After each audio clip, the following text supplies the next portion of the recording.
జూన్లో మురిపించిన వానలు జులైలో మాయమయ్యాయి. తొలకరితో పోసిన నార్లు నేడు ఎండిపోతున్నాయి. కాలువల నీరు నిలిపేసినందువల్ల నాట్లు వేసిన పొలాలు నెర్రెలిస్తున్నాయి.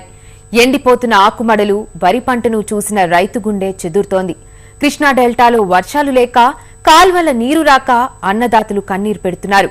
ఖరీఫ్ సాగు నెల ముందే ప్రారంభించాలనుకున్న ఆశలు అడియాసలై దిక్కుతోచని స్థితిలో కొట్టుమిట్టాడుతున్నారు. రాష్ట్రంలో వర్షాలు లేక సాగు కుంటుపడింది. కాలువల్లో నీరు పారక వేసిన పంట ఎండిపోతుంటే విత్తనం వేసే సూచనల్లేక మిగతా పొలం బీడుగా మారుతోంది. జాడలేని చినుకుతో రైతన్నలకు దిక్కుతోచడం లేదు. కష్టాల ఖరీఫ్ నెలా గట్టెక్కాలో తెలియక అలమటిస్తున్నాడు. ముందే పలకరించి ఆశలు చిగిరింపచేసిన తొలకరి వర్షాలు నెల తిరిగేసరికి అంతులేకుండా పోవడం కృష్ణా జిల్లా రైతులను నీరుగార్చింది. మూడ్నాళ్ల ముచ్చటగా 15 రోజులు తిరగకముందే కాలువలు కట్టేయడంతో జూన్లో పోసిన నారుమడులు ముదిరి ఎండిపోతున్నాయి. నిర్జీవమవుతున్న ఆకుమడులు బతికించేందుకు గుంటల్లో నీటిని పైపుల ద్వారా తోడుతూ తిప్పలు పడుతున్నారు. మళ్ళీ ఇప్పుడు వర్షాలు ఆగిపోయి వాటర్ లేదండి, బాగా ఇబ్బంది పడిపోతున్నామండి. ఆకుమళ్ళు ఎండిపోతున్నాయి. వర్షాలు బాగా జరిగితేనే పంటలండి, లేకపోతే లేదండి.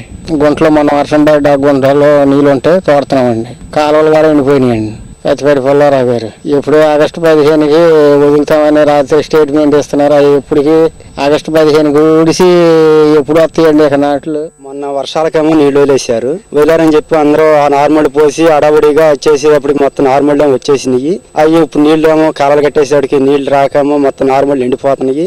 అదే విధంగా పోనీ ఏమన్నా బోర్లు తన్నా మోటార్లు తన్నా తడుపుకున్నామంటేనేమో అసలు బోర్లు కాడ పోసే విధానం లేదు. ఆకుమాల కాటికి నీళ్లు అట్ట పెడుతున్నాం, ఆకుమాల మట్టికి బతికెత్తున్నాం. మరి వచ్చా నీళ్లు లేవు. బోర్లకు పెడితేనేమో ఇంజినాలు పనిచేయట్లేదు. కృష్ణా జిల్లాలోని పెదపారపుడి, గుడివాడ, గుడ్లవల్లేరు, నందివాడ, ముదినేపల్లి, పామర్రు మండలాల్లో ఈసారి త్వరగా కాలువలకు నీరు విడుదల చేసిన కారణంగా రైతులు పెద్ద సంఖ్యలో నారుమళ్లు పోశారు. 20 రోజుల నుంచి చొక్క చినుకు కురవకపోవడం, కాలువల్లోనూ నీరు నిలిచిపోవడం మూలంగా ఆకుమడులు దెబ్బతింటున్నాయని రైతులు వాపోతున్నారు. వాటిని కాపాడేందుకు ఆయిల్ ఇంజిన్లు, మోటార్లు పెడుతున్నా డబ్బులు ఖర్చవడం మినహా ప్రయోజనం ఉండడం లేదని బోరుమంటున్నారు. ఎకరానికి వచ్చి పైపుల్లో నీళ్ళతో తోడటం వలన 100 అడుగులకు వచ్చి 60 రూపాయలు తీసుకుంటున్నారండి. ఇక్కడ నుండి తోడాలంటే ఎకరానికి బోల్ ఖర్చులు అయిపోతున్నాయండి. మరి నీళ్ళు లేకపోతే మరి ఆకుమడి చచ్చిపోతే నాట్లు ఉండవండి. దీని గురించి ఆలోచించాలని మేము కోరుకుంటాం. కాలువ వదిలారు, ఇప్పుడు కాలువ సాంతం వెనకపోయింది. మాకు రైతులు కాలువలకు నీళ్ళు రాందే నీళ్ళు ఎలా పెట్టుకోవాలి?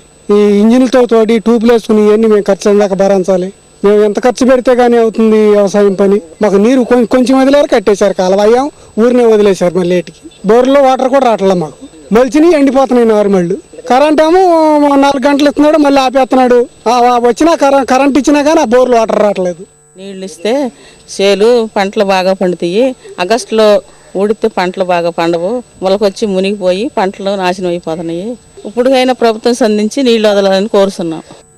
ప్రస్తుతం నార్లు పోసిన రైతులు ఇబ్బంది పడుతున్న నేపథ్యంలో డెల్టాకు నీటి విడుదలపై త్వరలో నిర్ణయం తీసుకుంటామని ఇటీవల జిల్లాకు వచ్చిన మంత్రి ప్రత్తిపాటి పుల్లారావు వెల్లడించారు. ఎర్లీగా జూన్లో వర్షాలు వచ్చినాయి, అందరం సంతోషపడ్డాం. మళ్ళా అనుకోకుండా జూలై వచ్చేటప్పటికి మళ్ళా కూడా వర్షాభావ పరిస్థితులు ఏర్పడ్డాయి. కనుక ప్రభుత్వం కూడా ఉన్న నీటితోటి కూడా ఏ విధంగా ఖరీఫ్ పంటలకి వాటర్ సప్లై చేయాలనేటువంటిది కూడా డిస్కస్ చేస్తున్నాం. ఈ యొక్క ఖరీఫ్ కి వాటర్ రిలీజ్ చేసేటువంటి దాని మీద కూడా ఒక నిర్ణయం తీసుకోవడం కూడా జరుగుతుంది. అదేవిధంగా వర్షాభావ పరిస్థితులు ఏర్పడినా కూడా ప్రత్యామ్నాయ ప్రణాళికను కూడా తయారు చేయడానికి కూడా సిద్ధంగా ఉన్నాం. నీరుటి కష్టాలు మళ్లీ పునరావృతమవుతున్నాయని రైతులు బాధపడుతున్నారు. ఈ ఏడాది నష్టాలు తప్పవని చింతిస్తున్నారు. కనీసం కాలువలకు నీరు వదులైనా ఎండిపోతున్న వరి నారులను బతికిస్తే బాగుంటుందని సర్కార్ను వేడుకుంటున్నారు.